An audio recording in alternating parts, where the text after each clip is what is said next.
Hello, welcome. Hi, Nancy? Yes. Okay. Whew. We just came into the office from the warehouse, so I'm glad I made it. Okay. So we're live on YouTube and we're about to start streaming. Well, we are streaming. We're waiting for Reverend Pickney to join us to start our Civics Town Hall. Okay. So thank you again for coming to teach us all about election procedures, voting procedures. Sure.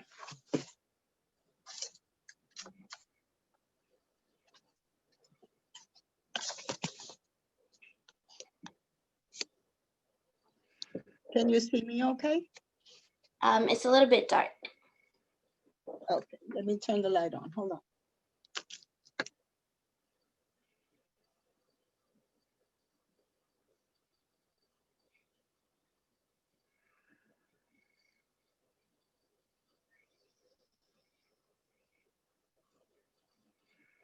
Better?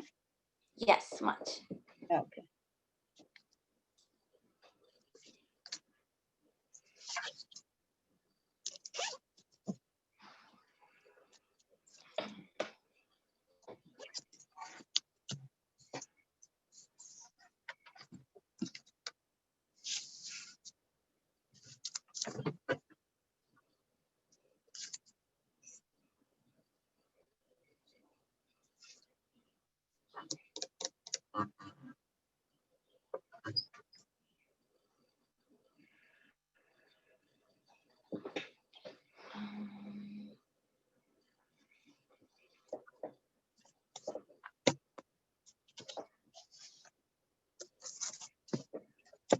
Welcome, everyone. I just want to say after this presentation is over, if you still have further questions or personal questions about a personal situation, you can call 866-VOTE-NYC.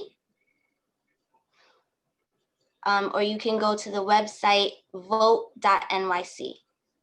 So the number again is 866-VOTE-NYC.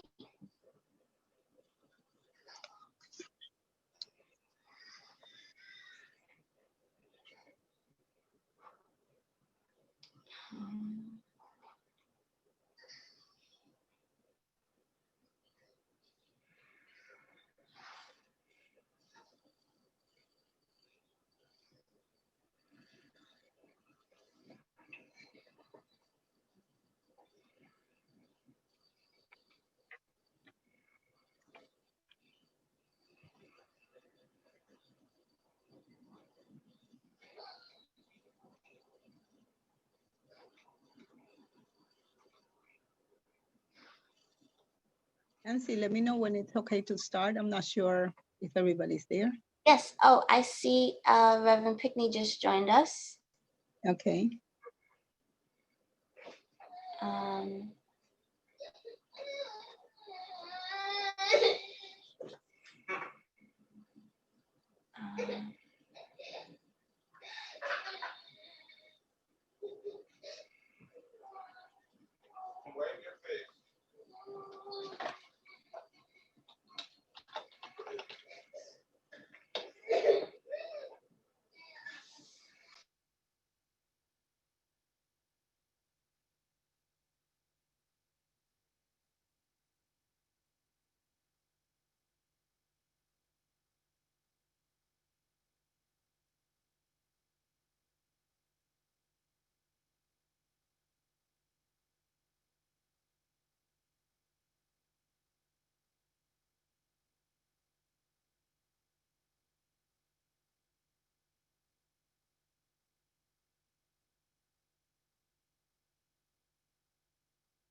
Mute. There you go. There you go.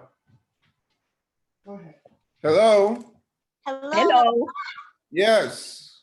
Good afternoon. I've been trying to say hello, hello, hello. Oh, I went to get water. Oh, How you doing? okay. How are you? I'm okay. Good. Okay, so let's kick it off. Okay. All righty. So thank you for inviting me, first of all. I just want to let you all know I am not representing the New York City Board of Elections, but I am more than willing to help everybody get a little better understanding about some of the civic topics that people have questions on. Before you start, let me just begin with a word of prayer. Sure. And kind of just give us all who are involved some context as to our gathering today. So let us pray. Sure. Gracious God, we are thankful for another day, another opportunity to enjoy the gift of life, to experience the gift of life, and to share with one another throughout this beautiful gift called creation. We thank you even now for the opportunity to talk about an important issue around the life of our community, our nation, and our world. We pray that all that we do will give honor and glory to your name. And now we ask your blessing upon us. Amen. Amen. First of all, I want to thank you all for sharing in this town hall gathering sponsored by Butler Memorial United Methodist Church in collaboration with the office of Jamal Bailey. We have been wanting to provide, especially in the circumstances we're living in with the pandemic, with the political landscape that we are seeing, we want our community to be as informed, empowered, and energized as possible. We believe that it is important as a church to, yes, maintain the separation of church and state, but also to work as instruments to equip our community to carry out their civic responsibilities in a manner that meets the voters' needs and meets the needs of our community. And so we have invited politicians who represent our community and representatives of the Board of Elections to share information and to broaden our understanding of the voting power that we have and the need to use it in these difficult and challenging times.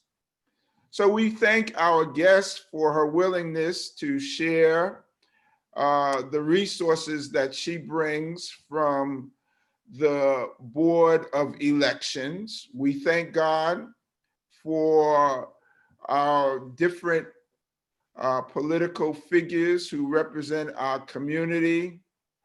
Jamal Bailey, our state senator, Carl Hastings, our assemblyman, and Kevin Riley, who is a member of Butler Memorial United Methodist Church and has aspirations to serve as a civil servant. And so we want to begin our time, first of all, by giving space to the representative of the Board of Elections to share with us and give us perspective on the various aspects and dimensions of how the Board of Election functions to serve our community. Thank you.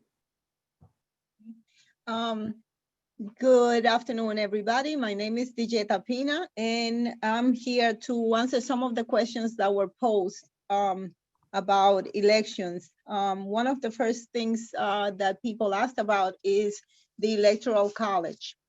The Electoral College is a process.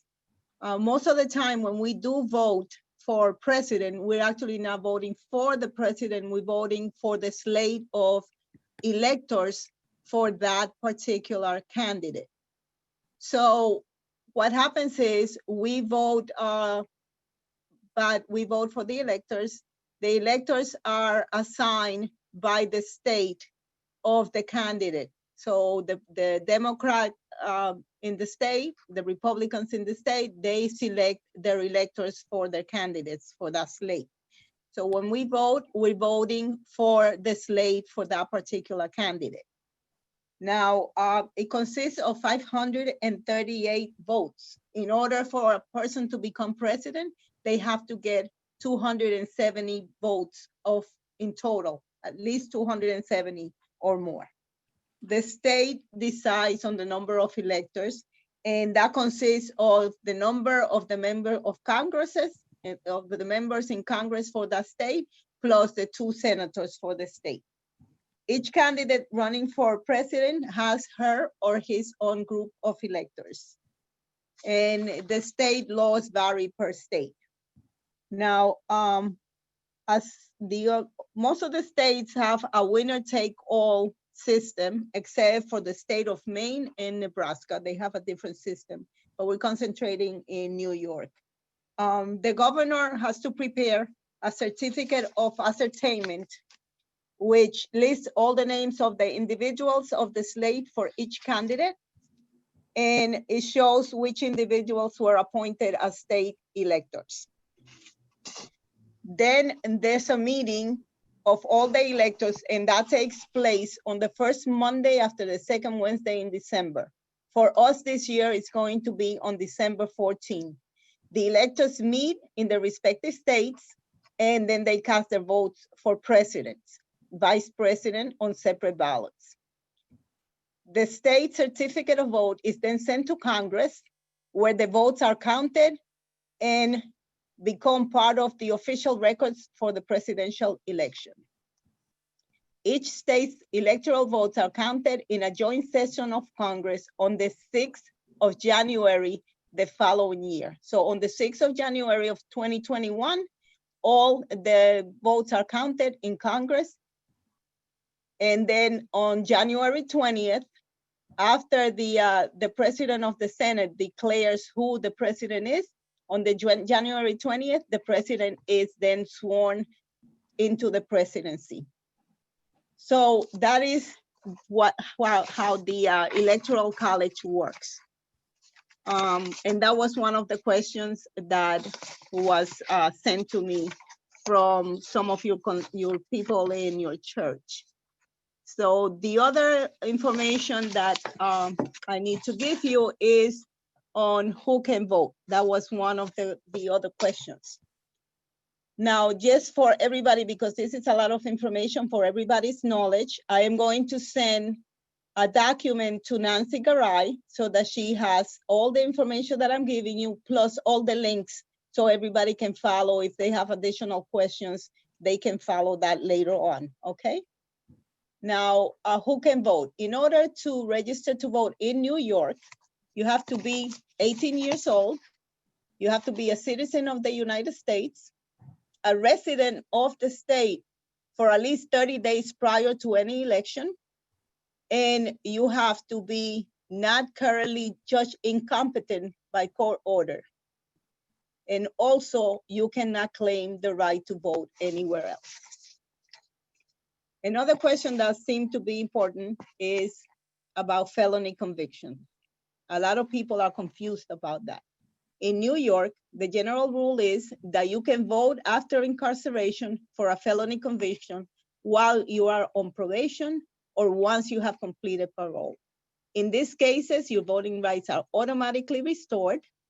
but you have to re-register in order to vote. You do not need any special documentation to vote, to register to vote, okay?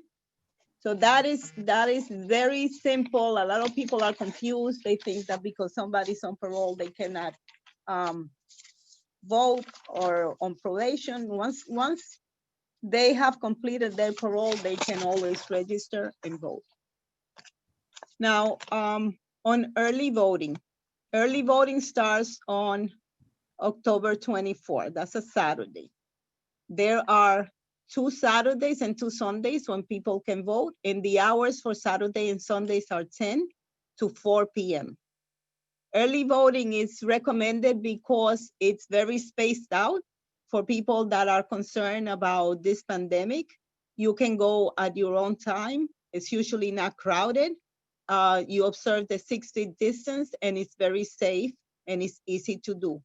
There are also dates that are during the week. So on Tuesday and Wednesday, October 27 and October 28, the hours are from 12 to 8 p.m. There's also Monday and Friday, the 26th and the 30th of October, and the hours are from 7 to 3 p.m. So the hours vary, the days vary, so that everybody can go at their convenience. And all of this is also on the New York City Board of Elections website. For absentee voting, you must postmark your ballot by October 27. Or you can bring it in person up until Monday, November 2nd. You can bring it to any Board of Elections office. They've already started mailing the ballots to people that applied early. So the ballots started going out on September 18, last Friday. If you need additional information, please go to vote.nyc. There you can find that you can track your absentee ballot. You can see if your application was received, you can see if your ballot was mailed, and you can see if your ballot was accepted. So the board is trying to make everything easy and transparent for all the voters so that they can track everything and everything is clear and complete on the website. But I think that's all I needed to cover today. However, as I said, I'm going to send all that information in a document to Nancy Garay, and anybody that needs that information can request it from Nancy and she can email it to you. And thank you for having me and have a nice afternoon.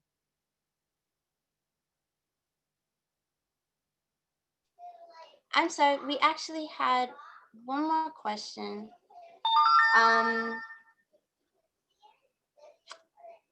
Do you need to put postage on the ballot to mail the absentee ballot? You do not need to put the postage on the ballot to mail the ballot. However, some people have said that if you put your own postage, it'll be classified as first class and it'll be delivered faster. But you do not need to do it. That's just what some people like to do. Thank you. Do you need to bring ID if you vote in person?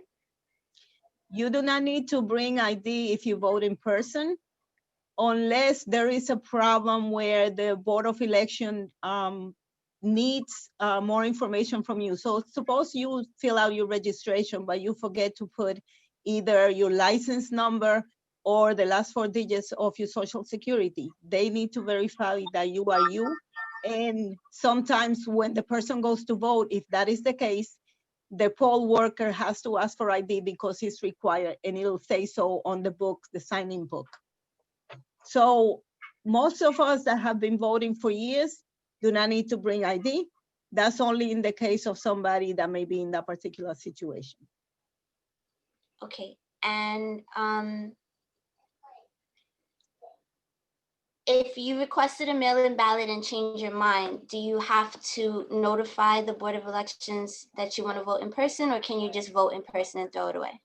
You can just vote in person, and that's your right.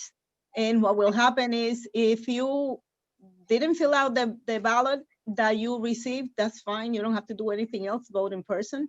If you happen to fill out your ballot and you mail it in and you decide to go vote in person, go vote in person, because what will happen is the vote in person that is counted will knock off the absentee ballot one. So you will not be counted twice. Okay.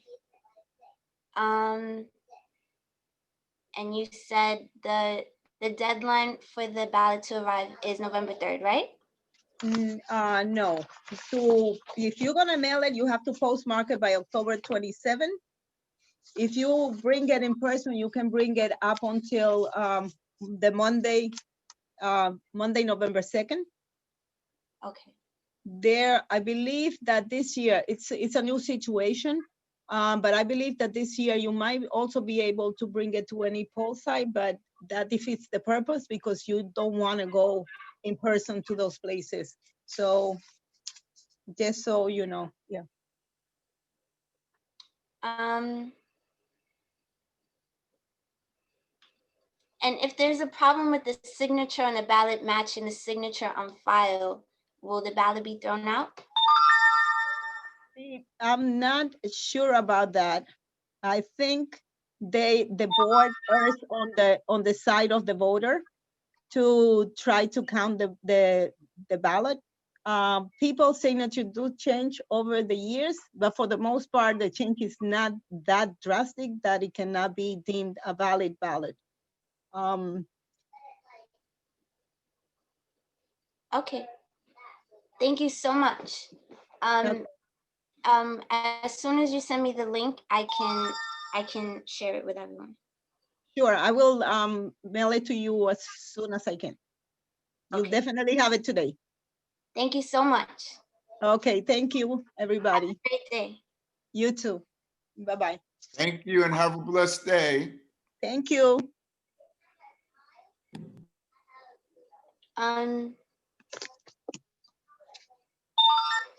Sorry, my phone is going off.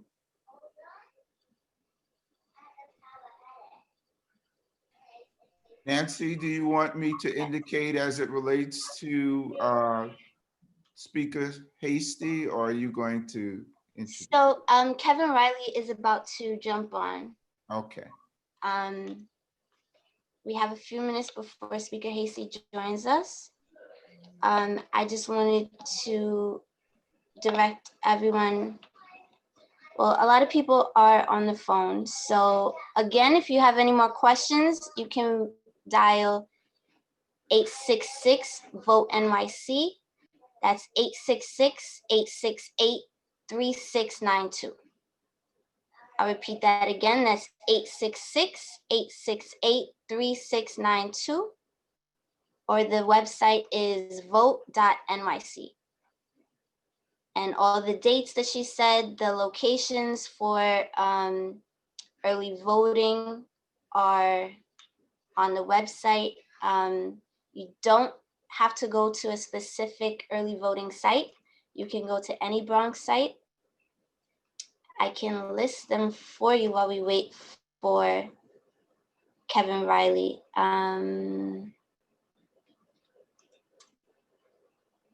Well, Butler is an early voting site. So most of the people on here will probably choose that one.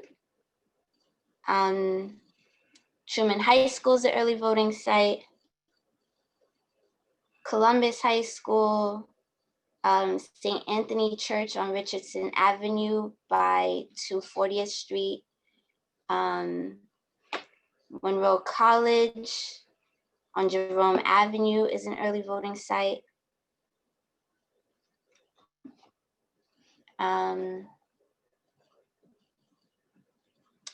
And the Bronx County Supreme Court House on the Grand Concourse.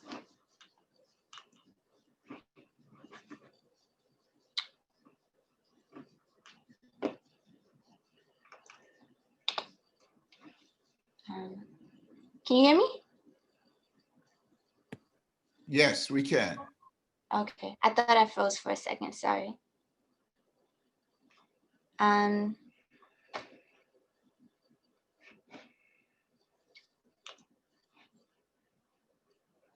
Yeah. Has Butler always been a polling site? No, we have not. We developed, again, a relationship through our church and society ministry with the Board of Elections representative, and began that the last election cycle. So we're certainly happy and delighted that we can provide accessibility to the community for voting. That was really a deep concern, especially with what I believe to be voter suppression occurring in this political climate. I definitely felt that however we could assist in reducing that possibility. So in addition to being a voting site, we provide literature and other kinds of media opportunities to inform our congregation about the need to vote. We used some of the images, John Lewis, we had who made some strong and powerful presentations on voting, and we've made those available in our worship experiences so that our congregants can really sense the urgency of using their civic right to vote.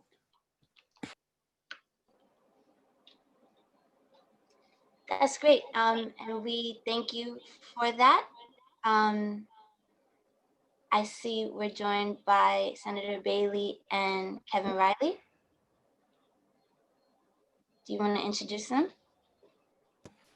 Yes, it's always a joy and privilege to see members of my church, and I say that very proudly, members of Butler Memorial United Methodist Church who are civic-minded and who are civic servants and who see the opportunity to utilize their gifts and talents to serve the community.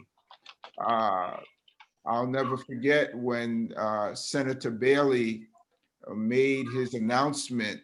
He did it at Butler Memorial United Methodist Church.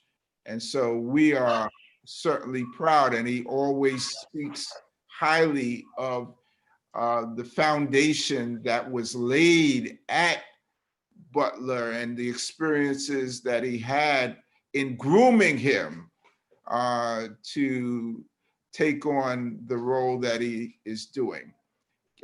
Kevin Riley also is that kind of person who understands the importance and value. In our theology, there is social holiness and personal holiness. Social holiness has to do with understanding that we are to engage the community in terms of God's presence, as well as in our own lives and journey, seek God's presence. So we're pleased that both these men are members of Butler.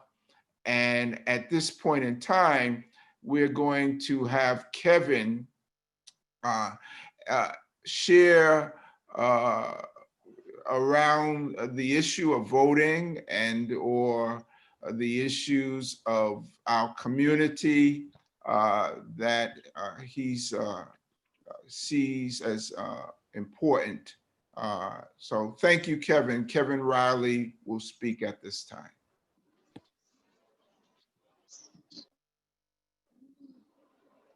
Thank you, Pastor. And this is an amazing function that we're doing today. And I just want to thank Senator Bailey and his team for throwing this together alongside with Butler United Methodist Church. And like you stated, Pastor, Butler has been a tremendous staple for me and Jamal moving forward in our careers, in our political careers, that we have been given so much guidance and wisdom from you all. So thank you so much. And voting is very important. We're in a time where we see a lot that's going on within society. And what we're trying to do right now, we're trying to engage more of our youth, more of our younger generation to get involved with local politics, because it plays a very important role in achieving the pursuit of happiness within our community. And right now we're trying to go around the district and do a bunch of voter registration drives. We want to get people counted. For the census, we had an extension until I believe the end of October for the census. And it's very important, and it's very vital that we get everyone engaged in voting. I just want to thank Butler for becoming the early voting site again. And there's going to be 3 ways you could vote moving forward. Senator Bailey sent out an advisory, but just to reiterate it, you'll be able to do early voting, which, like I said, we'll be doing at Butler United Methodist Church, which starts on October 24th to November 1st. You'll be able to request an absentee ballot. The deadline to request an absentee ballot is October 27th. If it's returned by mail, it has to be postmarked by November 3rd.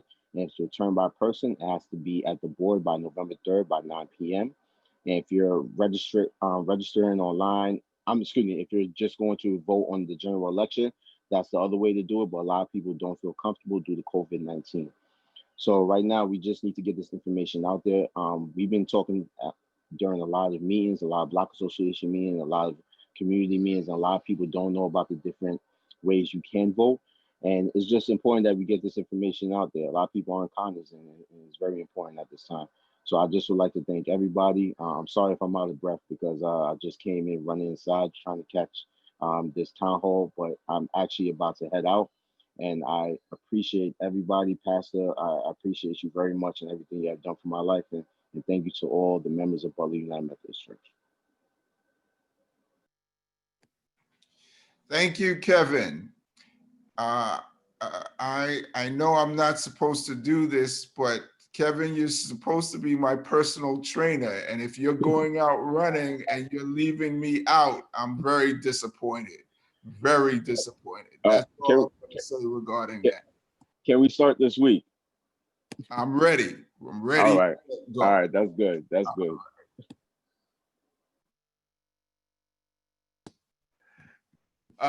At this point in time, we want to invite our beloved member of Butler and distinguished senator for the state of New York, Jamal T Bailey, proud parent of 2 beautiful young ladies and a beautiful wife and just a beautiful family. And we are blessed that they are a part of the Butler family.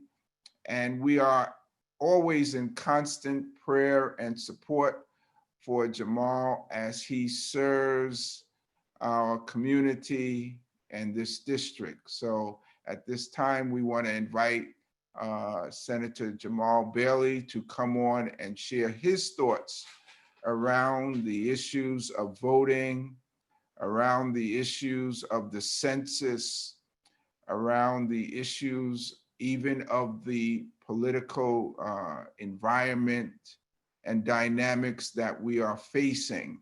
I just want to say one thing as it relates to that. This is one of the most urgent times in the history of American politics. We are seeing the intentional manipulation of the political process, the discrediting of the democratic process that has been a part of the DNA of this country from its inception. And never before has the need to utilize the voting power been such an urgency. So it's my prayer that we, in various ways, from whatever station we come from, will take full advantage of the right that has been fought for so that we can have this right. People have died and sacrificed, marched, bled, demonstrated so that we can have the right to vote and participate in this republic to its fullest capacity. So at this time, Senator Bailey, please come forward and share with the Zoom meeting. Sure. So Rev, thank you so much for doing this and partnering. Good afternoon to everybody. And, you know, it is, they used to say, you know, all dressed up with nowhere to go, but now that's not a bad thing, right? You get dressed up in your house and you can make sure you communicate with the whole world. And so Rev, I want to tell a quick tale kind of out of school, right? But I think it crystallizes the importance of what today is about in the evolution of getting Butler to being an early voting site. And this is something that hasn't been new. Rev Pinckney has been talking about this for years. Actually, he's talking about it for so long, even before he was the pastor of the church. Prior to me being in the state Senate, just because of time, I used to serve on what's called the PPR, the Pastor Parish Relations Committee in the church. And that is essentially the HR wing. Now, the majority of those conversations were confidential, but I won't talk about them at large. But what I will talk is when I first met Reverend Pinckney and walked in the door, what he said is that Butler Memorial United Methodist Church needs to be a church that pastors beyond the four walls. And we have to do more in the community. And we have to do more about engaging the entire community, not just from a spiritual sense, but from a secular sense, right? Again, that's not too far out of school, Rev, because like I'm not talking about the conversations, what actually happened in the meeting, but it's critical to point out that this has been a mission of yours since walking into the doors at 3920 Polden Avenue, right? Like this is not something new because of early voting or because of whatever the case may be. So I want to make sure that the credit that you give to me and to Kevin and to our members, that you deserve credit as well, because you walked into the door with the mindset of saying, we need to change the way that we do things and not change it because we were doing bad, right? Sometimes when people hear the word change, we recoil and we say like, no, right? Why are you trying to change it because it's bad? No, we're trying to change it so that we can be that much better, right? To me, that's what it's all about, right? I'm an imperfect vessel, right? I'm definitely imperfect, and it's critically important to always ensure that that I'm trying to be better every single day at the work that I'm doing, right? So look, we have a lot of things happening, right? So from the top down, right? Let's talk about the election, November 3rd, the biggest election of my grandchildren's lifetime. Why do I say that? I don't have grandchildren. My kids are 6 and 3. I'm like, what are you talking about, Jamal? What's wrong with you? This election will affect American jurisprudence until my kids have kids and beyond that, right? This election will affect the way that so many things are done, trade agreements, economic development. Like this election, I don't just mean Washington, this election up and down the ballot, it will just means a lot. So look, we lost Ruth Bader Ginsburg last week. And for those of us in society who did not recognize how important the judiciary was and is and always will be, I want you to look at that, right? And it's not just RBG. It is about making sure that the federal benches are filled with qualified, impartial judges. This is a nonpartisan conversation generally, but I'm a Democrat. I have Democratic leanings, right? But when I'm going in front of a judge, I don't want that judge to have any partisanship. I want that judge to interpret the law based upon what is right?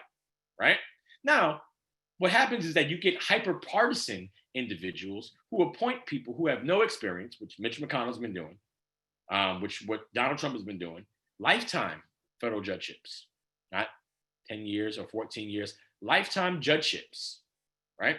So we have to really look at that, right?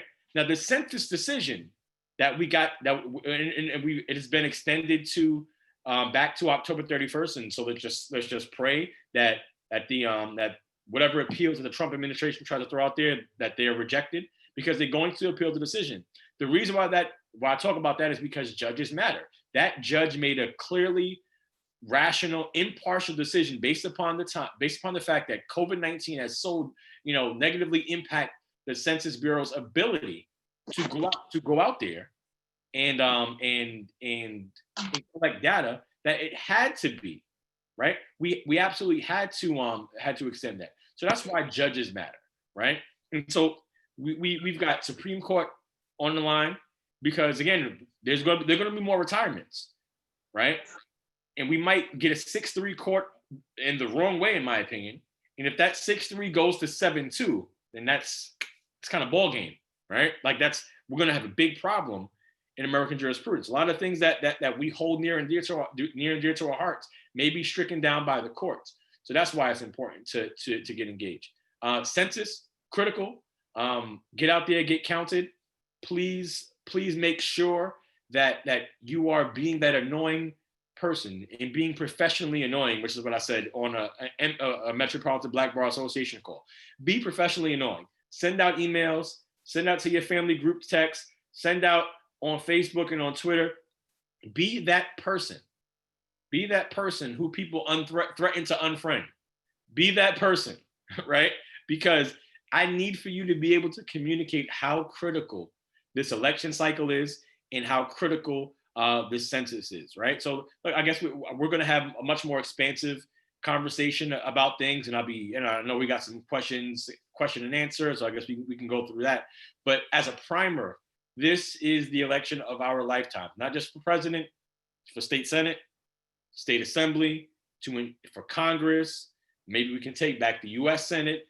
Call your family in North Carolina and South Carolina and everywhere, in Florida, especially Florida, Texas. If you got people anywhere, this is the time to call them. So with that being said, Rev, I know our amazing assembly speaker has just jumped on the line, but I think that we can have more of a dialogue later. But again, thank you for doing this for Butler, and thank you for Butler for raising me up.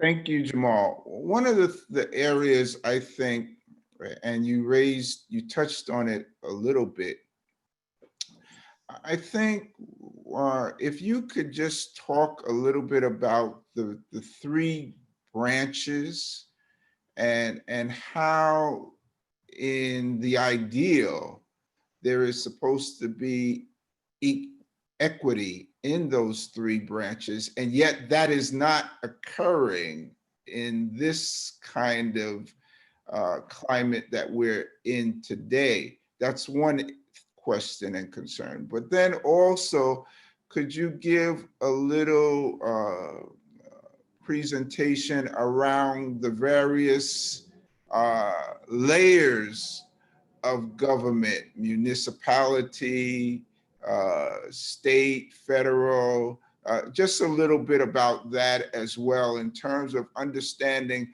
how those different branches operate and integrate with one another. Sure. I don't know if the speaker wanted to handle that, because I know you have another Zoom to jump onto, Carl. So I don't know if you want to handle that, but I can take a stab at it. Absolutely. So let me. No, I would love to do that. Hello, everybody. Hello, Reverend Pinckney. Good to see you. I think to the Rev's first question about the three branches of government all supposed to be co-equal, and I believe that they still are. But I think the problem that is occurring is the politics now around what happens with those three branches of government, particularly when it comes to the Supreme Court justices being nominated and seated. When Barack Obama, 4 years ago, wanted to put in a Supreme Court justice in his last year, and this was 10 months to go, I think, before the election, and the Senate Republicans said, you know, a president should not should not have the ability to fill a Supreme Court seat in their last term. But lo and behold, now that it's the last year of Trump's, you know, hopefully one and only term, that politics changed, and now the rules changed. And I think that's the problem that we are seeing with the rushing of this person being nominated, and the ability for you know, Trump to use politics and the Senate Republicans to basically go back on their so-called word in 2016 when they denied President Obama the ability to fill a vacancy. So I think the three branches of government do balance each other, but I just think it's the politics behind it now, where it's giving some people, I think, a little, they're losing faith,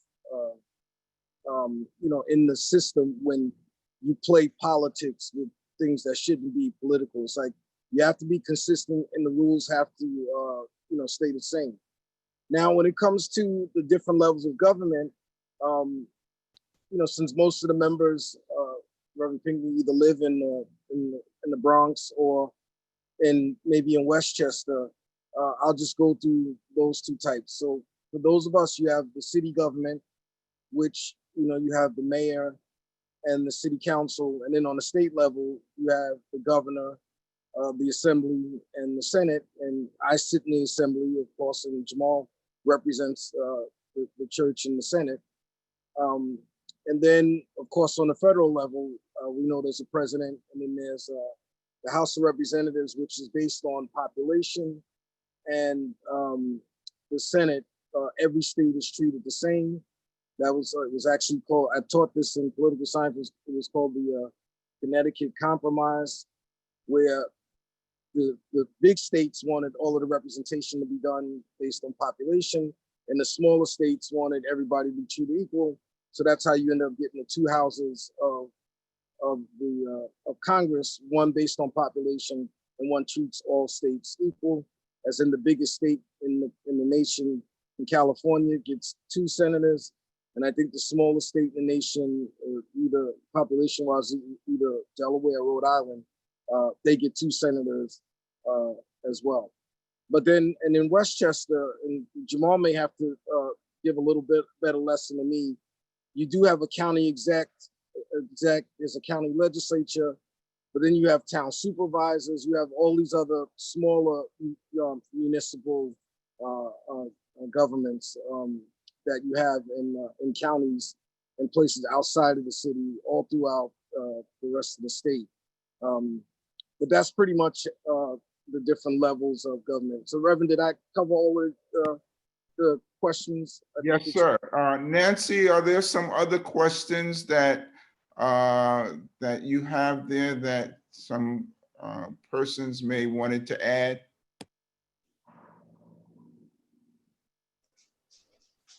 So I think Jamal covered the census and how important the census is. I believe the 2020 census, one of our House seats are in jeopardy if the 2020 census isn't complete. Is that correct? Yes. So we have the potential to lose 2. So as the math is right now, we are undoubtedly going to lose 1. Right? We're going to lose a congressional seat this round. However, if we don't fill out our census forms to the best, like we've never done it before, we could lose 2 congressional seats, right?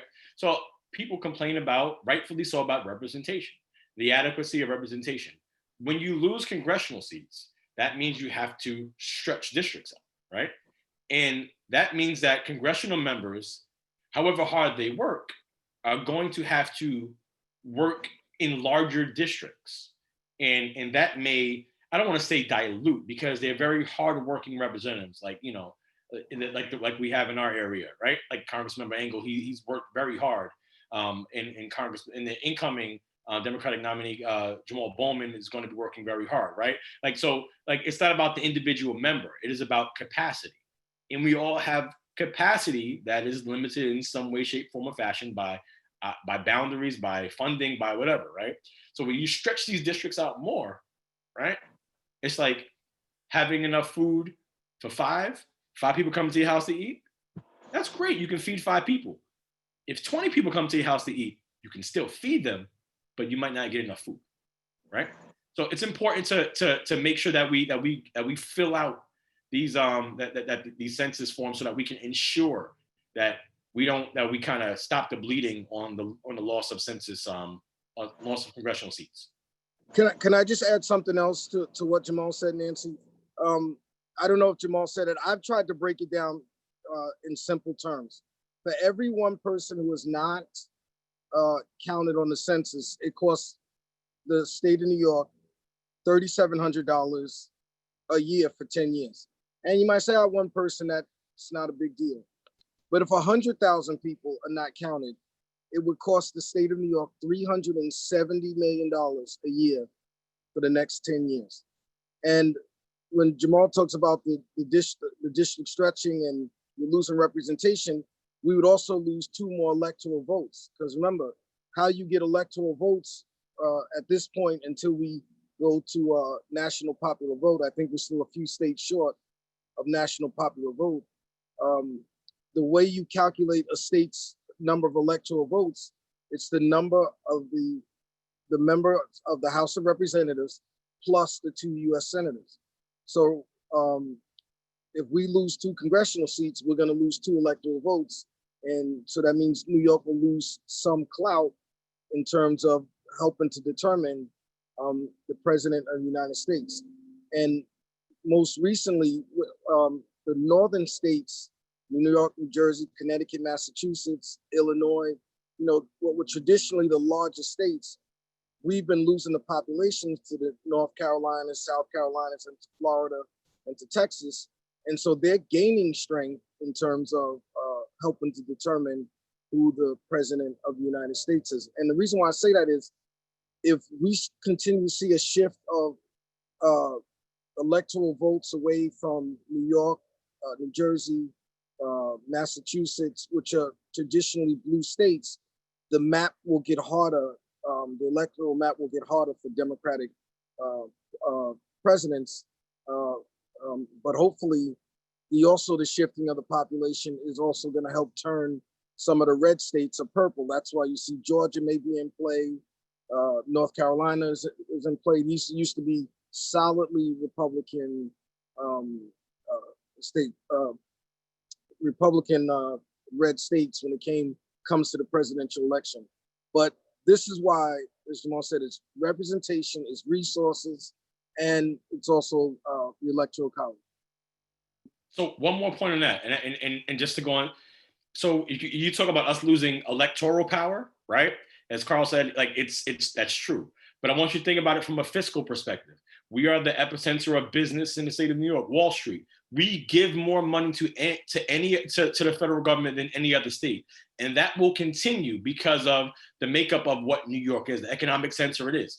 We're going to lose political power while still giving out more money than we get back from the federal government. So what's going to happen is that New York is still going to be giving more money than it gets. We're still going to be giving money to other states and to other locations and to other places at a clip that is far and above any other state except California, right?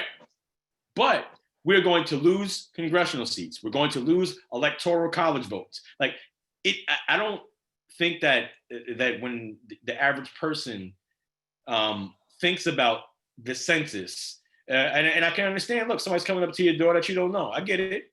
I don't answer the door for people I don't know. I don't like to, right? Like, no, yeah, that's real, right? You can do it online. It's online.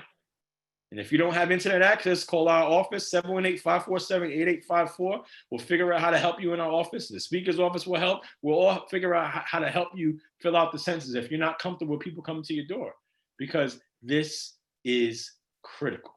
Because like it's not just get counted as a hashtag. No.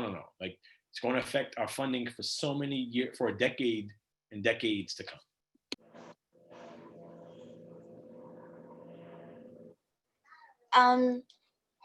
Speaker Hasty, can you answer Will the information that's collected from the census be used later for anything else? Absolutely not. Even though if President Trump had his wishes, that was something that he wanted the Census Bureau to share information with the immigration services, but absolutely not. The information that you give to the Census Bureau will not be shared with any other agency, law enforcement of the like. That it is sensitively protected, and the courts have upheld that, even though President Trump tried to challenge that. So do not fear filling out the census. I know the area that we live in and we represent is an immigrant community, and we do have undocumented brothers and sisters, but you should still list them on the census. They cannot share that information, and their status will not be in jeopardy if that's to happen.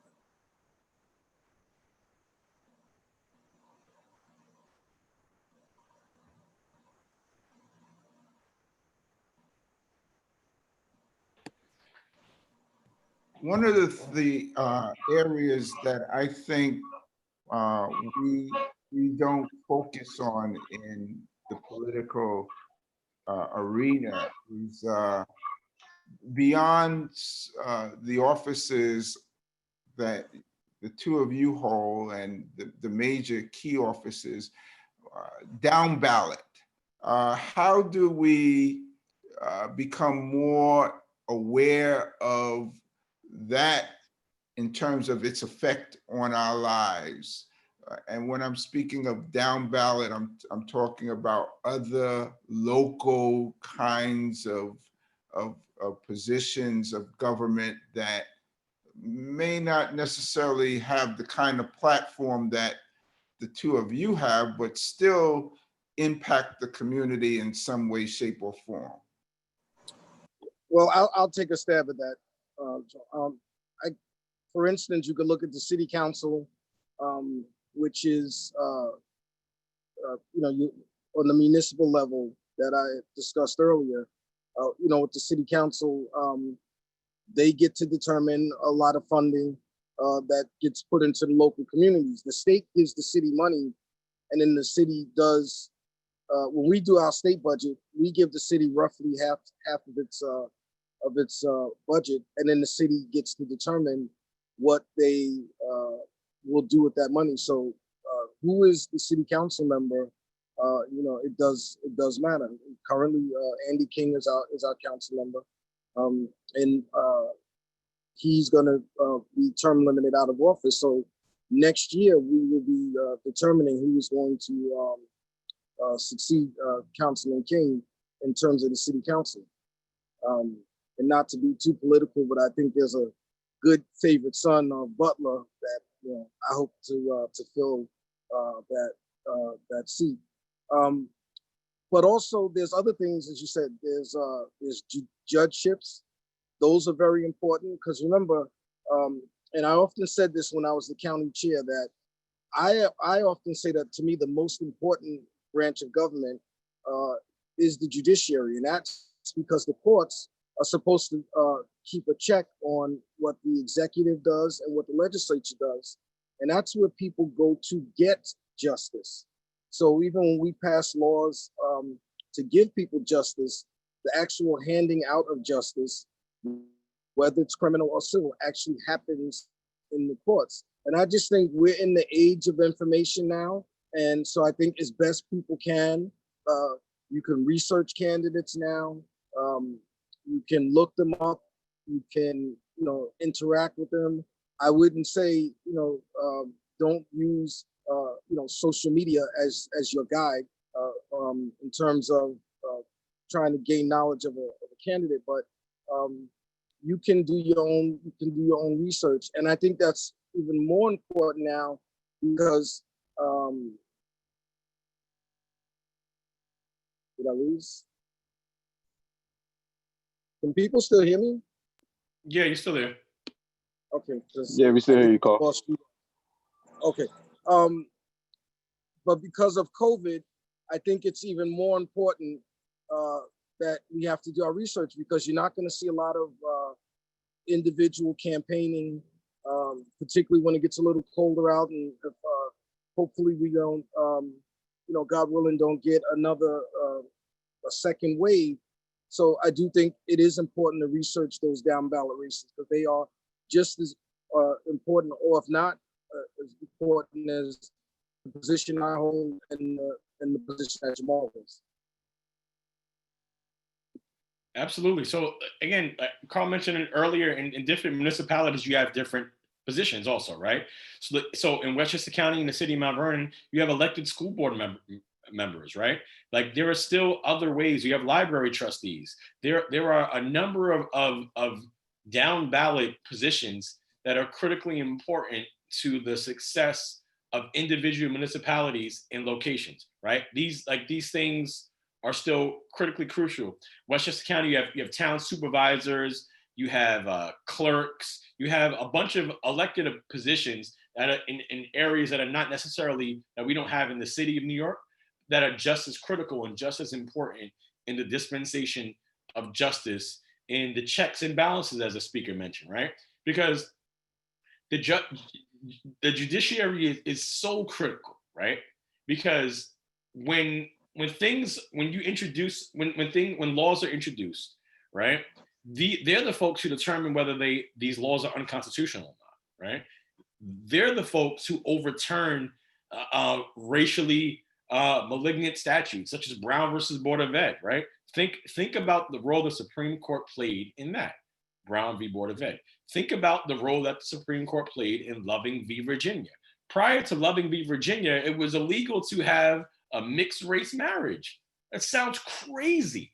It sounds absolutely nuts. However, right, we needed the courts to be able to pick apart the unconstitutionality of that statute that lawmakers who had racist intents in mind, right, that they created, right? So it's important that, as Carl said, that's a check and balance on the executive and the judiciary and the legislature. So like judges you should really start to research judges, federal court. And again, one of the things that I learned in law school, I knew this before law school, how few people realize that the court structure in the state of New York. When we hear the phrase Supreme Court, we think of the highest court in the land. In New York State, the Supreme Court is the court of original jurisdiction, the entry court, trial court. That's the Supreme Court. In New York State, the highest court in the land is the Court of Appeals, right? And there's nothing wrong with not knowing that, right? And it's okay to not know something, but we should be seeking more knowledge and more information. So we have to figure out, who are these connectors, right? Like we have to serve as connectors, and we have to be able to share pertinent information as much as we share jovial information. What does that mean? We all got the family group chat. Raise your hand if you got the family group chat. I know I got it. My family group chat drives me crazy sometimes. But you know what we do in the family group chat? We talk about politics. We talk about what's on the ballot. We talk about the census. We talk about a bunch of different things. And we ask each family member to kind of share, right? So it's on us. So we have to be able to figure out, look, I think that we're at a critical point in our time where we have to realize that every position that somebody holds is important. And there's no such thing as only, as my mama told me, like when it comes to money, because you walk around, you step over a penny, it's only a penny. Whoa, 25 of those is only a quarter. 4 of those is only $1. And after you get to the dollars, you're not saying only anymore, right? So it's no such thing as only. Even if you can only inspire one person to vote, that's one more person that's going to cast their ballot and participate in democracy than before. Virginia State Senate a couple of years ago hinged upon a coin flip because there was a literal tie. So how do you feel if you're a Democrat in that Senate district that Shelley Simons eventually lost, right? And you were the one person that could have went out there and voted. Think about that. One person. It was a tie, an actual tie. One person could have determined that. How do you feel if you didn't vote? You should feel bad. But now you got a chance to remedy that. You can go out and be better and make sure that your voice is heard 1,000 times over. So you can only vote once, being very clear. It's not Richard Daley, Chicago. Not vote early and vote often. You can vote early in here thanks to the great work of the speaker in the state Senate. You can't vote often. One time.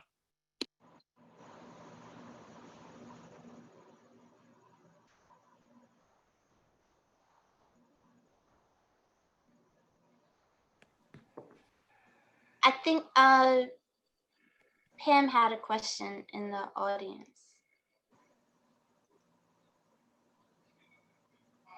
Yes, I wanted to ask, there's talk now that our democracy could be at stake because the incumbent, the president, is talking to electorates, the state legislators, and despite the fact if the popular vote of a state goes against him, that the electorates can still give the votes to him if he does not win the popular votes of a state. Is that accurate, where they have the right to go against the popular vote and give those electoral college votes to him?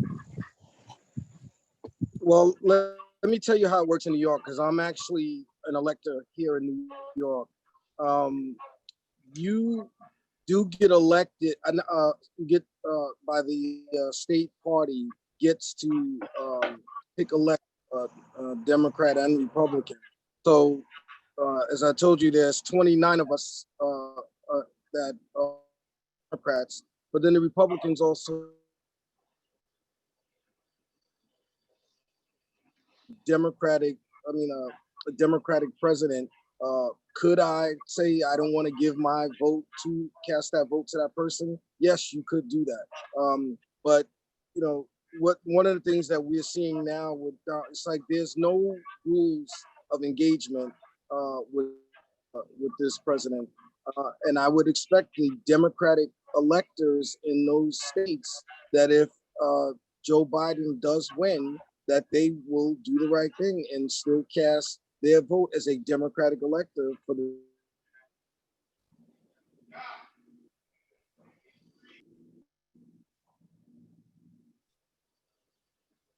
We lost you on your last sentence. You lost me, Nancy? Yeah, didn't hear the last part of what you said. Oh, I said I would hope that Democratic electors around the country, that if Joe Biden and Kamala Harris wins that state, that they will do the right thing and as a Democratic elector, cast that vote for the winner of that state.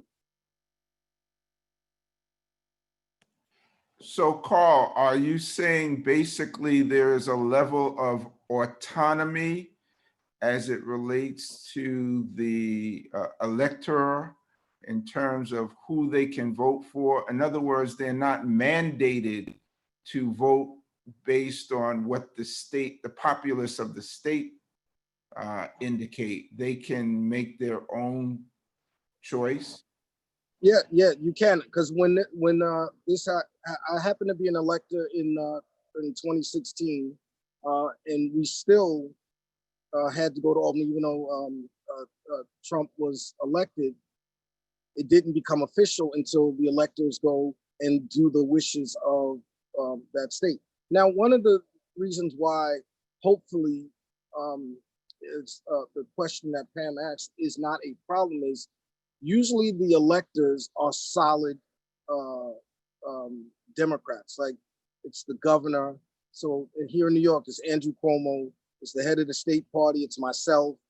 I think Borough President Ruben Diaz Jr. So it's hardcore Democrats where you wouldn't expect somebody to, as Reverend Pinckney mentioned, deviate or not be part of the team.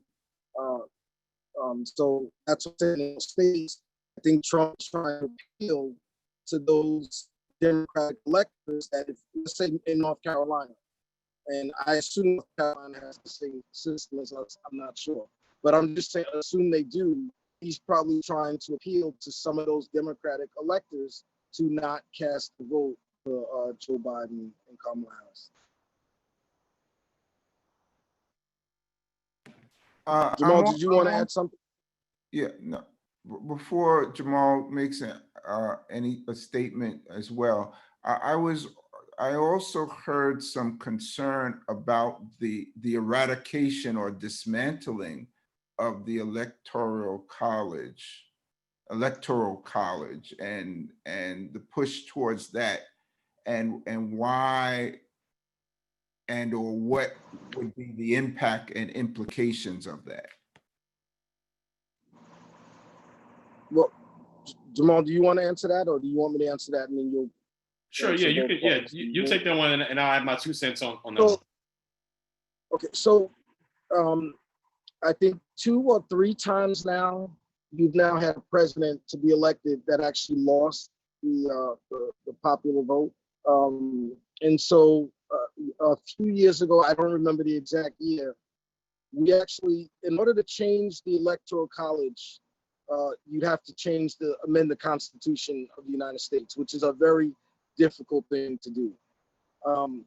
But this is now where it gets back to what Pam had brought up.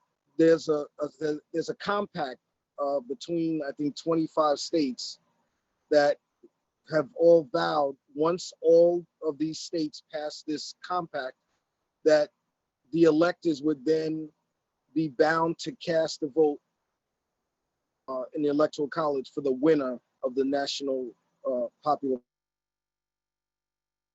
The reason why I thought that was important, and I questioned it in the beginning.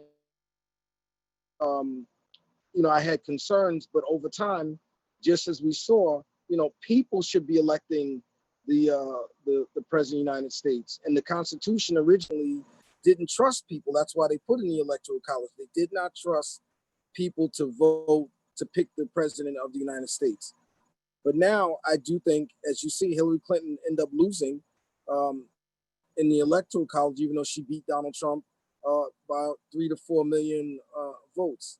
So if those other states pass the compact, then if I was still an elector, and let's say Republican candidate for president was the winner of the compact, would bound you to vote for the winner of the popular vote.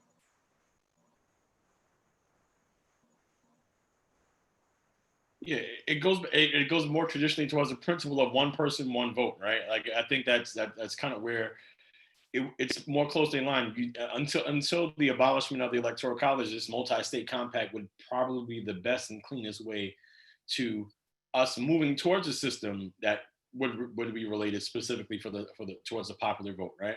Because the popular vote is what wins every other down ballot election. It is a clear majority, right? It is who has the majority of the votes in the Assembly and the Senate, and Congress, and U.S. Senate, and school board, dog catcher, as the famous joke always goes, right?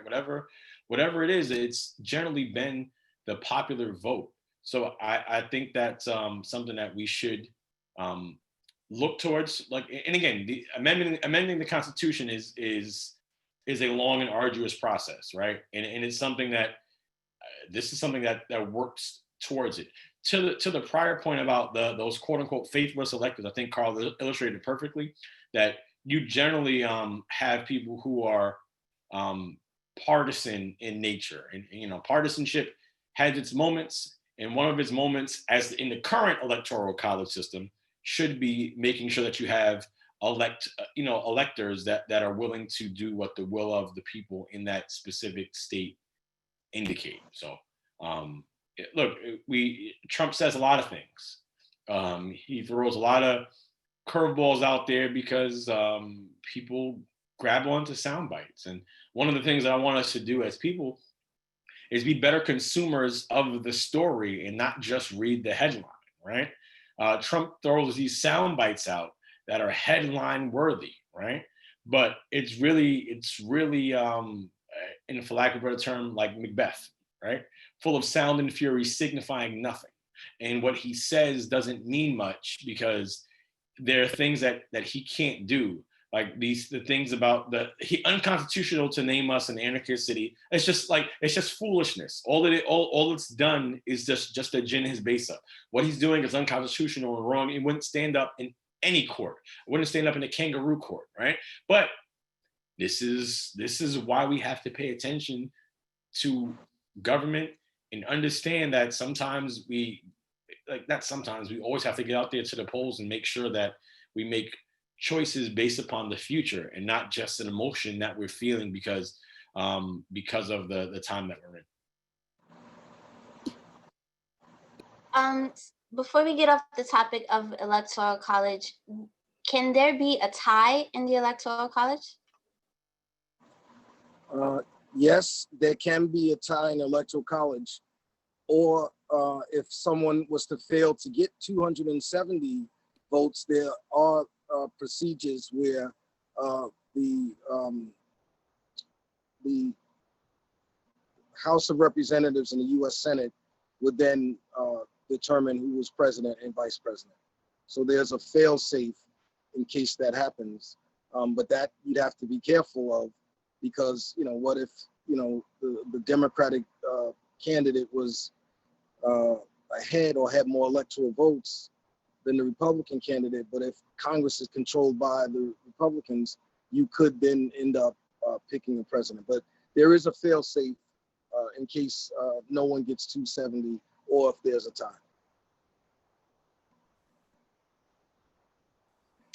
Thank you.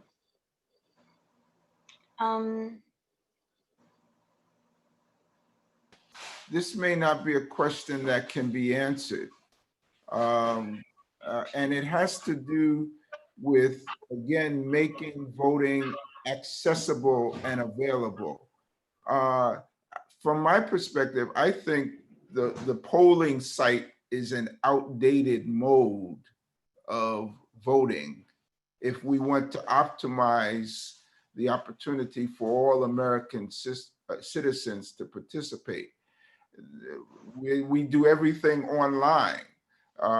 Who is responsible for researching that in a way that optimizes the opportunity for all citizens of this country to vote? I think that's part of all of our duties, not just elected officials, but as citizens, to try to find out what's the best as people, right? To find out the best ways to vote. So I understand the notion of being able to vote online.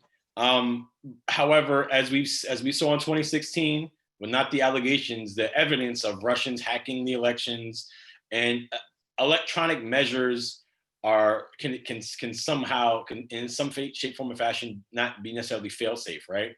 So going right now to a fully online method of voting, I don't know if that's something that we should be necessarily doing. I'm not saying we can't transition to it later on as security gets better and web security gets better.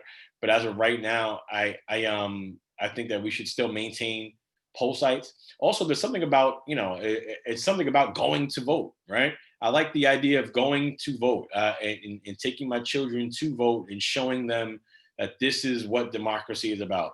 You go here, there may be a contentious election or a contentious decision, but after the peaceful, the transfer of power is and always should be peaceful, despite what this guy in Washington is saying right now, right? That's one of the things about going to somewhere to vote. Should we increase the ability to vote by mail? Sure. Absentee ballot, we've done a lot more around that, especially around COVID times. Yes, we should try to figure out creative ways for people to vote. But I still think that the poll site is something that allows us to have a sense of normalcy, especially in these times, and also allows some folks to get some money in their pocket, right? Poll workers, right? And we need more poll workers. We need more people to work the polls, to assist with these poll sites. It is something where folks can earn a little money, and I think that as much of a tech person that I fancy myself to be, I would not want to go to full electronic voting, just yet. So let me just add a little something to that. So, because Reverend Bingley, the goal should always be, in the freest country in the world, to maximize voter participation. And over the last few years, we have done that. But in order to change how we vote, we would actually have to amend the state constitution. That's why we can't even do a total mail-in ballot system. We had to be creative that we allow people, during COVID, to get to apply for absentee ballots, because before the only way you could get an absentee ballot was you had to be maybe disabled or elderly or couldn't leave your home, or you had to certify under perjury, under the threat of perjury, that you were not going to be in the county, or you were going to be busy, and that you could not go and vote. So we are trying to change those things. We're trying to allow people to register to vote. But I do think, as Jamal said, we have to always be wary and leery of fraud and people being able to disrupt elections in a fraudulent manner.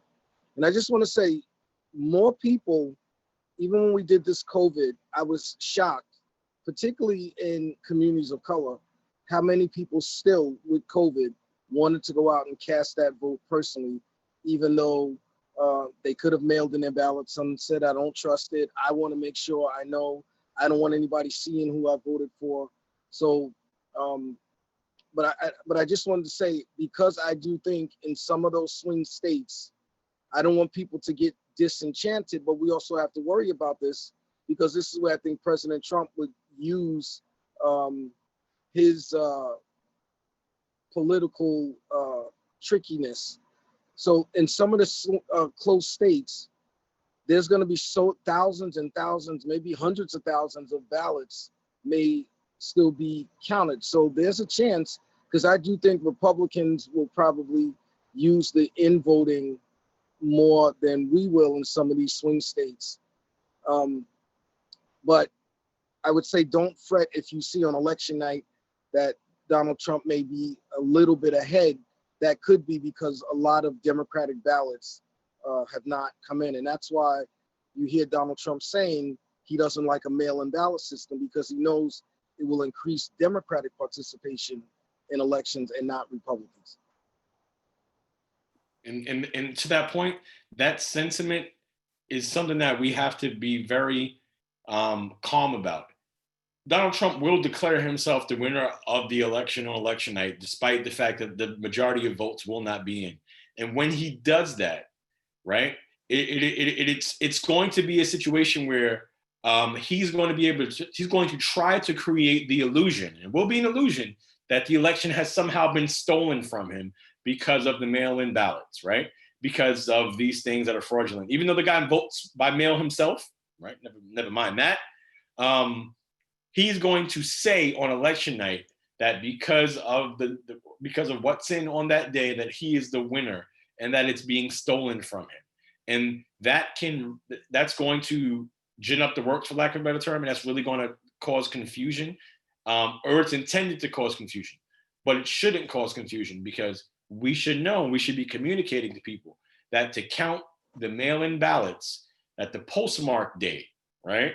Postmarked by election day, right? So that it's going to take at least 2 weeks after election day, in my estimation, for us to be able to fully count the ballots. Probably even longer than that. But it's not going to be our regular election night coverage that we're accustomed to. Even in the state Senate, where we have some seats available that we can potentially pick up. I don't know that if we're going to be able to figure out if we've been able to grow our majority to what we want, a veto-proof majority. I don't know if we're able to do that on election night. I'm not sure if we can declare that. So election night watching, as we knew it, I don't, at least for this cycle, I think will be a lot different. Well, I just want to add one more thing on what my fear is that Donald Trump would do. Remember, he picks the Attorney General, and the Attorney General is the person who runs the Justice Department of Justice, and I'm concerned that he would try to instruct William Barr to those ballots, seize those ballots, and try to go into very solid Democratic counties within some of these swing states and try to get some of those ballots to be ruled invalid so that he could still win. You know, the president of the United States has a tremendous amount of power, and, you know, the power should be used for good, not evil. But with this guy, you just never know.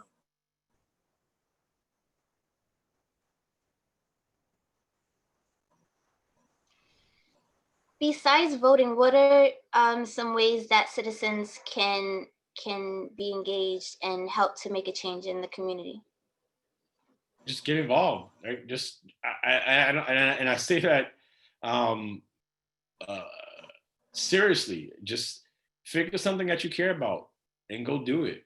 You know, you don't need to be an elected official or to run for office to make an amazing impact in the lives of the people in your communities. Elected officials, we all know that we are only as good as our staff, right? Your elected official can only be as good as a great staff, and I have a great staff. Speaker has a great staff, right? Like, so you're only as good as your staff. So it's not just one person.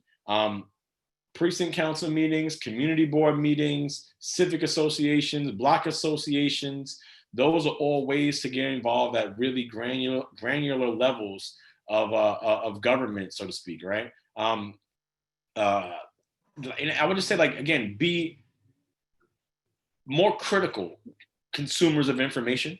I think that's where it starts, because, you know, just like the headline will throw you for a loop each and every time, right? The headline says one thing, but the body says another thing, right? So we have to be on guard about attempted disinformation campaigns. Like, for example, yesterday up in Albany, New York, there was a consternation about an alleged arrest of somebody that was due to bail reform, right? Now, it turns out that the prosecutor and each and every person involved with the story indicated that this had nothing to do with bail reform. Nothing, not one bit at all. But the media outlet continued to say this until it was much later, past the point of peak viewership. So around the 4 o'clock, 5 o'clock, 6 o'clock hours, the hours where news is consumed, bail reform, bail reform, bail reform. 11:45 at night when nobody's paying attention, they put up a tweet. Well, we incorrectly indicated that it was due to bail reform and it wasn't. Sorry. Like, that's not enough, right? Like, we got to be better at consuming information in its totality and not being afraid to ask questions. So I'm gonna tell the Carl story, right? I'm like, I walked into Carl's office, and this is the story. I walked into Carl's office, I was answering, I didn't know Carl. I knew who he was, I knew he was the assemblyman because I knew government. I walked in and I was like, hey, Mr. Hasty, you know, what can I do to be helpful? What can I do to be helpful? I wanna, you know, can I copy some papers or get you some coffee? You know, if you know Carl, he looked at you like, 1, my name is Carl, not Mr. Hasty. 2, I'm an adult, I can get it myself, and I don't like coffee, I drink tea. And 3, you're here to learn, and you're here to be a part of something. So ask questions. Don't be afraid to ask questions. The only bad question is the one that is unasked. So ask questions of your elected officials. If you don't know something, call us. Like, there is no shame in not knowing something. Like just being real. I don't know everything, right? There's certain things about the process that I'll call Carl. I'll call Leader Stewart Cousins. I'll call people. I'll call counsel. I'll say, hey, what does this mean? Because I don't fully comprehend. Put your pride to the side. Figure out how things work, and we can all be that much better together. Because I think that's one of the things that kind of stops us from progress, is because we're afraid to ask questions and admit that we think that's like a sign of weakness.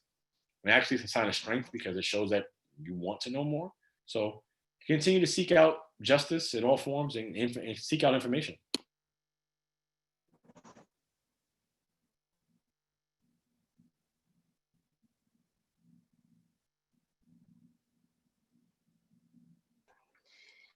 Someone in the audience has a question.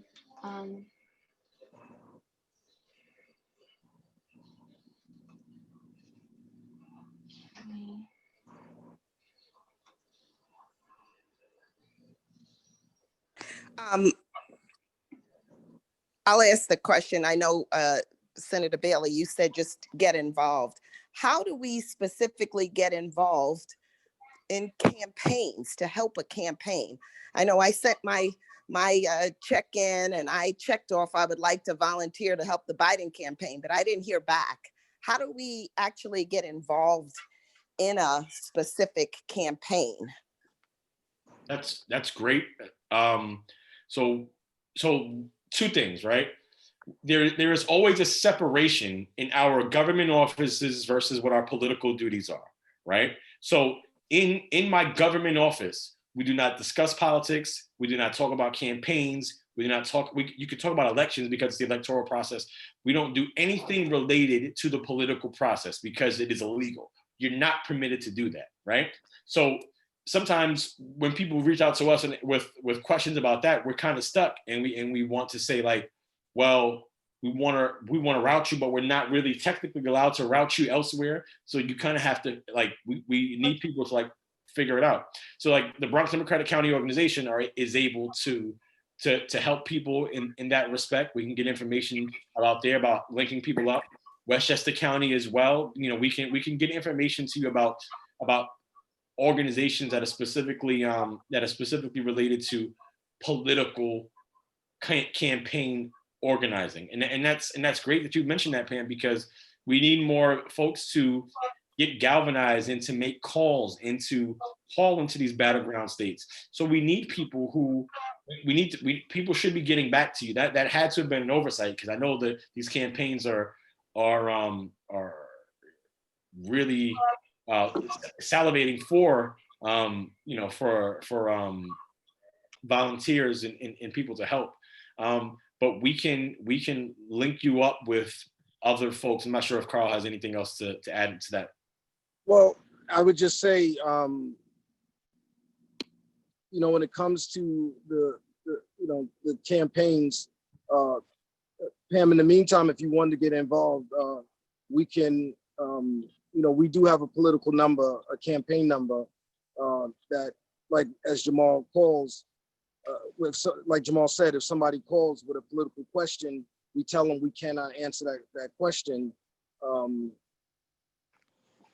Do say, well, you can, reach the campaign office. If people are asking about, doing certain things, but as Jamal said, we have to be very careful. It can't look like we're steering people in certain places. But if you want to, even though I think in a couple of days, Jamal might call you to get you to come and volunteer through the Bronx County organization, but I'll let him talk about that. But if you want to, in the meantime, if you call 718-570-1881 and leave your information there, I will get your information, Pam, to the state director of the Biden-Harris campaign. Can you repeat that number, please? I don't know. 718-570-1881. Great. And thank you. Leave your information and what you would like, and then, like I said, we'll get your information to the head of the Biden-Harris team. And what they will ask you to do, they won't ask you to call New York. New York is, Snoopy could be running for president as a Democrat. Snoopy win. But it will be trying to call into the 13 or so states that really determine the presidential election. Great, thank you. So there was a question about in the chat about Bloomberg paying sentences off so they can be allowed to vote. So that's not. So I just want to clarify what's been happening, right? So back in the day, they used to have, as we all probably know from American history, they had these things called poll taxes, which were supposed to be ways to dissuade people who did not have any money from voting, i.e. Black people, right? Back in those days, right? So now, as it's been said, Jim Crow has just become James J. Crow Esquire. So now Florida and some other states have these interesting ways of trying to suppress the vote.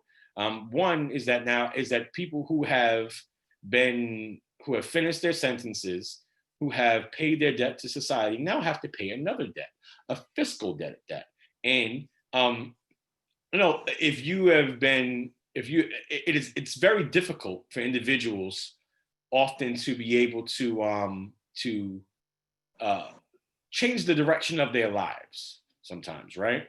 And once they've gone into trouble, and and not to be overly religious, but I'm a man of faith, you know that, Rev, and we believe in second chances.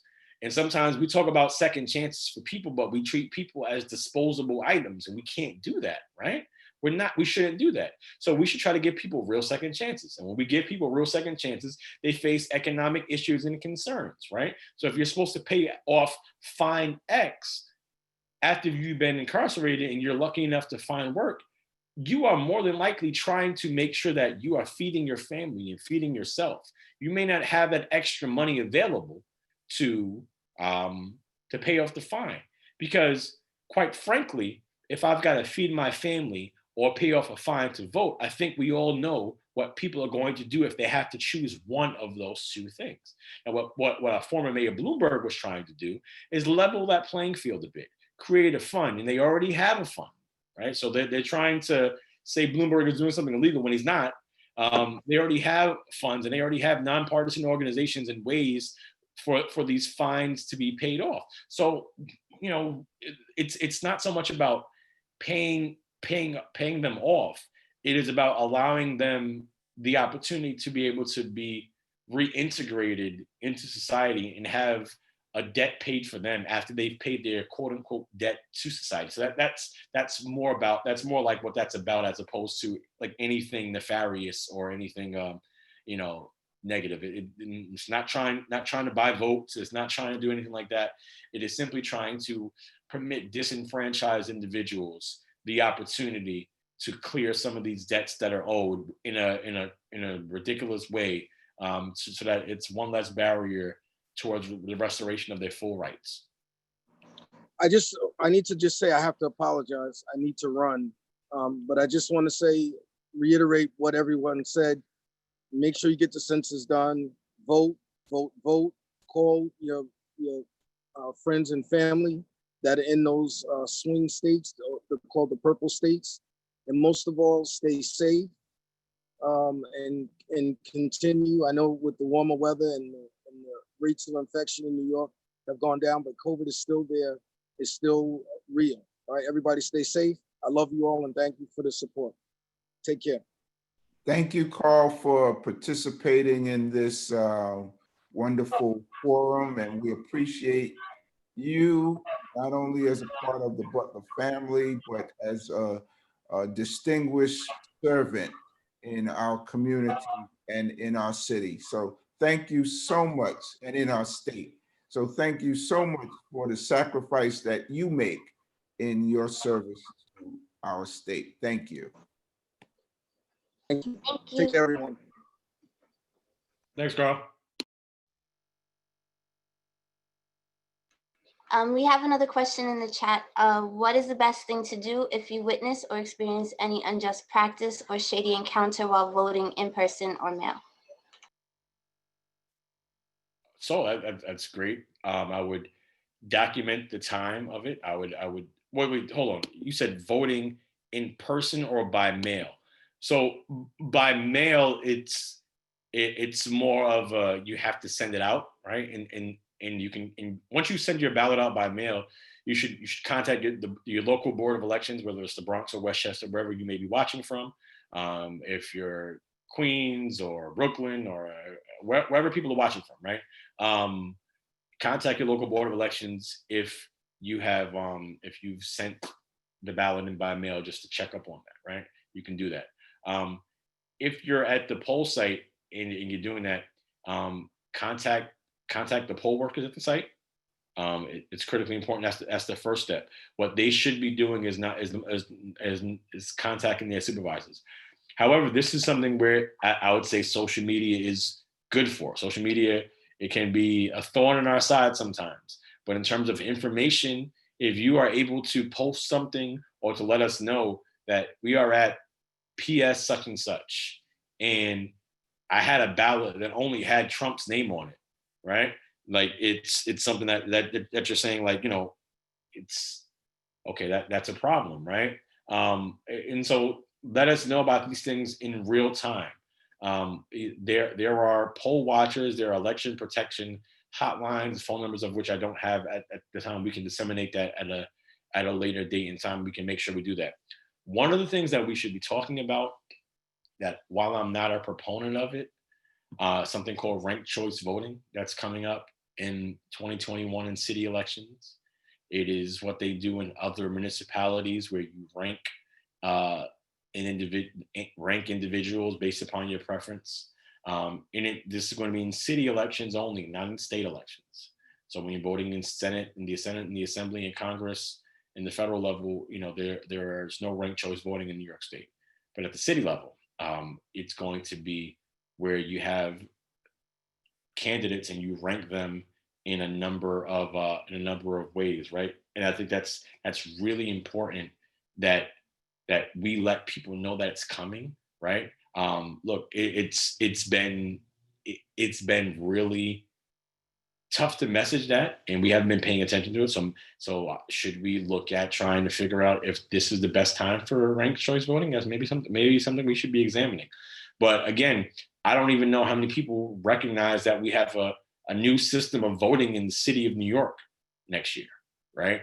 And that's something about information that we have to continue to do that. So, and I saw something in the chat, the party that you're voting for written in the back of the envelope. I don't believe that to be the case, because it does fly in the face of confidentiality. I saw just answering a quick question about, like, there are no Democrat ballots or Republican ballots or Republican envelopes. It is a ballot that is supposed to have the highest of integrity, because people are not supposed to know who you vote for. Your vote is between you and yourself, and those, if you choose to share it with other people, like I'm choosing to share with you that I am voting for Joe Biden and Kamala Harris.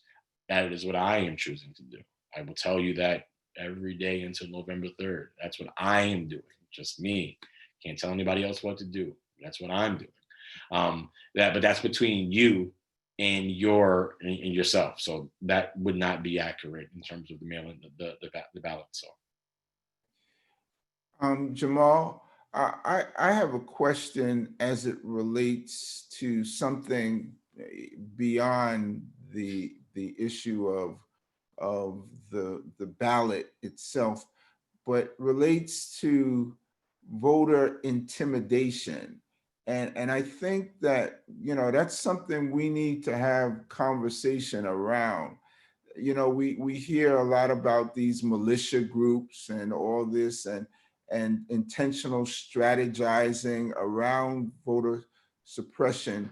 And you did mention some tools that are at our disposal, but I think that we need to have some conversation. I don't expect it to happen in New York per se, although I'm not dismissing it as a total, not possible. But I think that's something that we need to have some conversation around. How do we address that? So voter intimidation, that is something that is really contextual, right? What one person considers to be intimidating may not be what somebody else considers to be. I think that what we should be doing is it's tough, right? Because you don't want to over police poll sites, right? You don't want to have over policing at poll sites, because quite frankly, women and men in blue have better things to do than to police poll sites. However, you should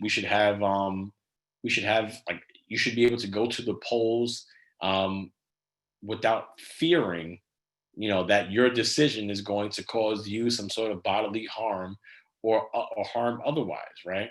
So, it's something that we should certainly, we should certainly be mindful of. Again, this is one of these things where real-time communication is going to take place. If you are going to a poll site and somebody's blocking it, you should make a call immediately. If you're going to a poll site and somebody is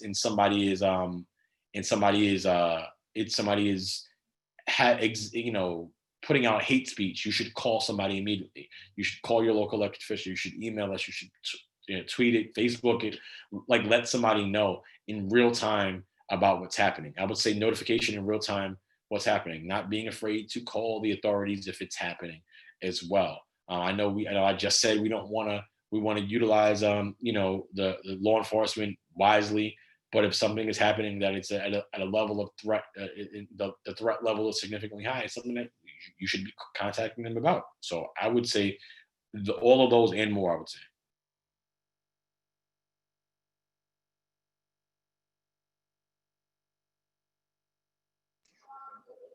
We have another question in the chat. In the primary, when I went to vote, there were not a lot of machines that take the actual ballot. When I questioned this, I was informed that it was because it was a primary. Will it be the same in November? That's a confusing answer because there were not a lot of machines that take the actual ballots. So all of the machines should take the ballots, right? Like, so you're supposed to have feeder machines, the machine that you feed your ballot into. And there are stations where you fill out your ballot and the poll site, and there's supposed to be a couple of machines. So all of the machines should be taking the ballots. So I don't know why that was the case. If you would be so kind as to reach out to my office with the specific poll site, because that's a concern that I have. I don't know why it's because it was the primary. The same voting apparatus should be available in the primary versus in the general. We've had fewer sites be open because of COVID. However, there was a reduction in poll sites per se. So maybe that was it. But I prefer Carpenter on 229th Street. That's PS 103. PS 103 is a split district site that has districts in the 81st and in the 83rd Assembly District, and that's a larger poll site. So I'm not certain as to why that would be the case, Ms. Gordon. So we should chat offline about the specifics of that conversation, because that's a little unsettling. And I guess I want to get more context to that statement before we make a problem. But I don't think that it's something that I don't think that it's something that was because of the primary. Machine mishaps happen, unfortunately. They are machines, right? So like sometimes you have, every mishap is not nefarious, but there's a pattern. It's a continuous ongoing thing. We have to start questioning some of these things that happen. So I think that it's really based upon context, just to say that.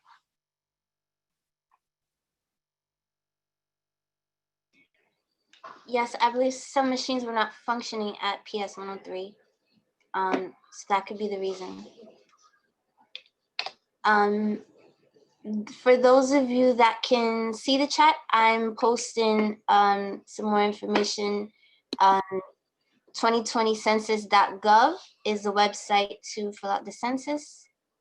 And vote.nyc is the website to find all your voting information, poll sites, to request your absentee ballot, or you can call 866-VOTE-NYC. And look, we should hold on. So before I launch into a free-flowing thought, let me look at this question. Is there a concern that due to an overwhelming number of mail-in ballots, will there be an adequate number of people to process and count the ballots in a timely manner? Look, we're having way more mail-in ballots than we're accustomed to, and that is an issue, and the ballots will be counted. It just may take more time. I think that's the long and the short of that.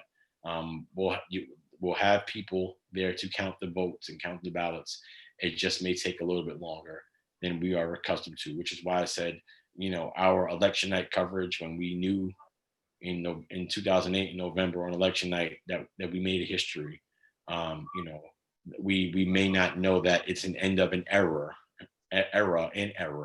until about 2 weeks or 3 weeks later. We may not get that news until then. So I encourage patience, and I know patience is a wearing thing, especially with this administration. Trust me, I am quite impatient myself with having to explain to countless people because of the federal government's inability to give us the resources and the CARES Act. It's funny how Mitch McConnell can convene the U.S. Senate to vote for somebody who is going to be on the Supreme Court, but they can't vote for another CARES Act. You know, that's another reason to tell your friends in North Carolina to get Tom Tillis out, your friends in Colorado to get Cory Gardner out, get Lisa Murkowski out in Alaska, get Susan Collins out in Maine, just get Mitch McConnell out in Kentucky, get Lindsey Graham out in South Carolina. That's the reason to take the U.S. Senate back. Because if they can play politics, and if when they want to do something, they can move, they can take a recess, right?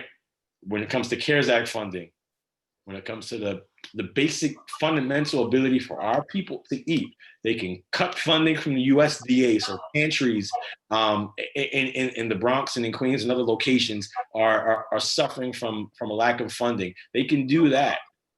They can't. But they can do that stuff. But they can't give extra money. But they can vote for a Supreme Court justice. Come on. That's where you go through that Rolodex. I know some of y'all still have Rolodexes. I know some of you have Rolodexes and you still have little black books. I'm not asking questions. I know you still got them out there. Go through them. Make those calls. It's not a game. It's not.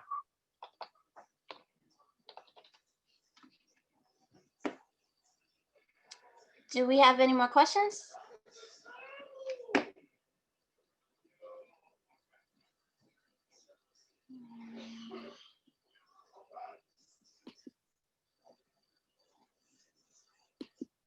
Oh, I just want to ask this, like, just one thing that I do when I go places and I speak, and people ask me questions, and I'm happy to answer questions. But I don't want a response today, but I want a response in action. I'm just asking everybody who is here, and thank you for coming, Rev, and thank everybody for coming. I want us to reach outside of our normal social circle. And those people that we have on our phone that we may have not reached out to in quite some time, even if you know them. I want us to be able to reach out to at least 10 people and ask them, did they fill out the census? Do they have a plan to vote? Not if they're voting. What's your plan to vote? Because it's not, we're past the point of, are you going to vote? You got to make sure they vote. What is your plan to vote? All right. And if they're not registered, let's not shame them. They don't fill out their sentence. Let's not shame them. Just point them in the right direction.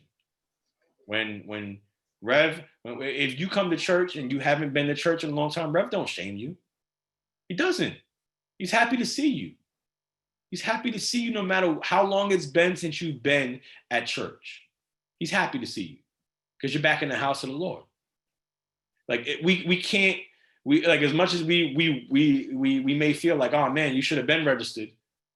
You got to make sure that you recognize everybody's step, right? And so we have to do that. We have to get to young people. We have to get to those of our sisters and brothers who may not, who may be afraid to fill out the census because of fear of persecution. We have to. We're at a situation critical. So I'm just asking everybody that's hearing my voice, reach out to 10 people. And after you reach out to those 10, reach out to another 10.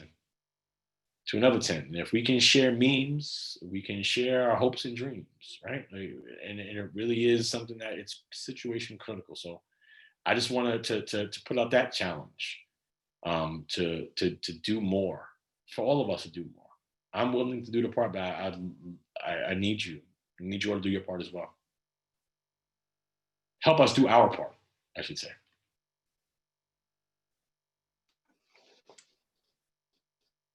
Thank you. And again, to reiterate, the information is 2020census.gov, or you can call 330-2020 is vote.nyc or call 866-VOTE-NYC.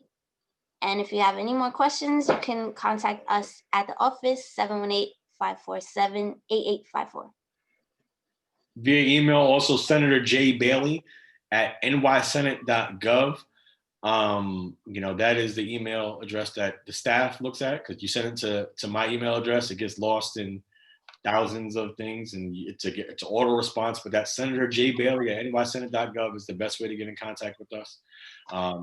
As Sal put in, and as I mentioned before, I want to thank my staff, the best in the business, for helping facilitate this, and for helping helping us, and for all of the parents and teachers out there, especially teachers. Thank you. Right, thank you. It's been rough. As remote learning is not easy. As somebody who's been a hybrid pre-K and first grade teacher for a week and change, I know I can't do it. We need schools back, please. But I just want to say thanks to everybody that's out here. Our office is always available to you. Even if we don't know the answer, we will do our best in trying to obtain the information. Rev, thank you for being a true steward. Thank you for being somebody who is always selfless and puts the community before his own personal needs and those of his own family from time to time. Thank you for doing what you do. And it does not go unnoticed to us in the community, especially not to me.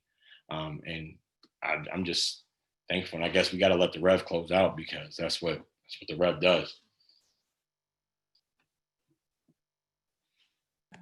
I want to thank Nancy. Nancy has been, I don't know if she does this on a norm, but she's a natural, in terms of moderating and cool, calm, and collected, man. She handled this like, Walter Cronkite, skills, Okay, so we thank God for her. And we thank God for Kevin Riley. We thank God for Carl Hasty. We thank God for you, our beloved senator, who, one of the things that I just want to note regarding Senator Bailey is not only his accessibility, but his visibility in the community. He is, I don't know where you get the time to do all the things that you do. I guess, as you indicated, you have a great staff, a support team that enables you to cover all the bases that you do with such substance. You don't just whisk in and whisk out. You are a presence. And you are doing a phenomenal job, and we are thankful for your gifts, your sacrifice. We love you. We love your family, and we thank God for all that you bring to our church, to our community, to our state, and to our world.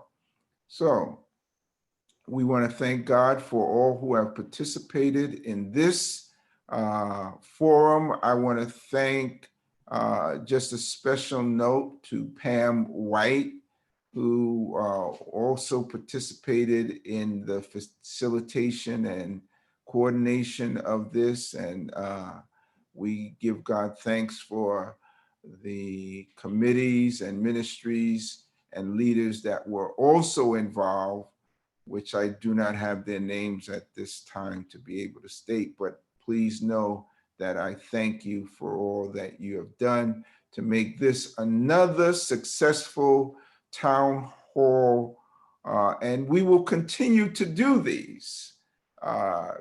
This technology has provided us another means to be creative and innovative in terms of reaching out and sharing and connecting. So we thank God. That being said, let us pray. Gracious God, we have had a blessed day and a blessed time together.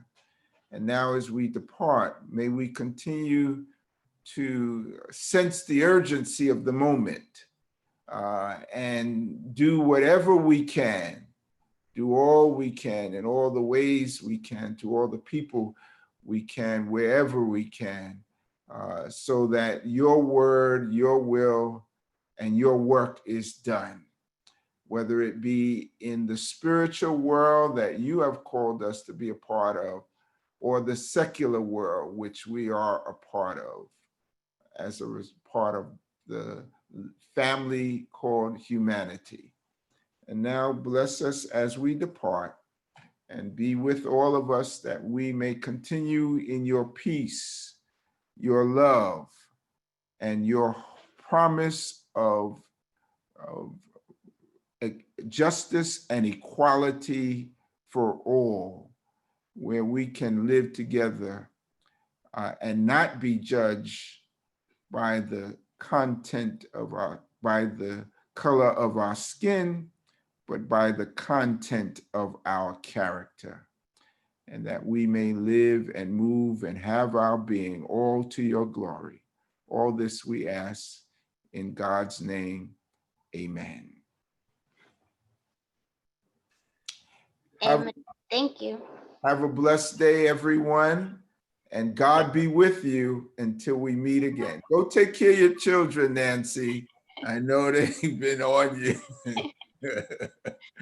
Have a blessed day. Thank you, you too. All right.